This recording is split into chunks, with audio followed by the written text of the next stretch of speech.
இது burner smoke detector. Ladder சென்டரில் இருக்குது. அப்படியே வெளியில் விட்டாச்சு. இது மேலே எடுக்கலை. மேலே விட்டால் பேக் ப்ரெஷர் வரும்.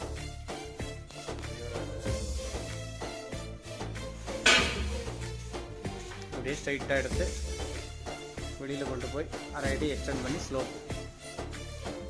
அதில் 2 பக்கமும் மெஷ்ஷு மட்டும் போடணும். மேலே மெஷ்ஷு போடலை.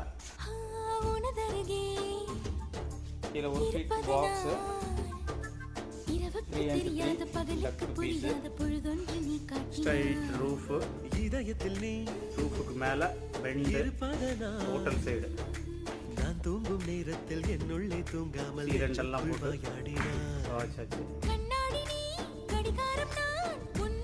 சப்போர்ட் மேலே ஆங்கிள்லேயே கொடுத்தாச்சு.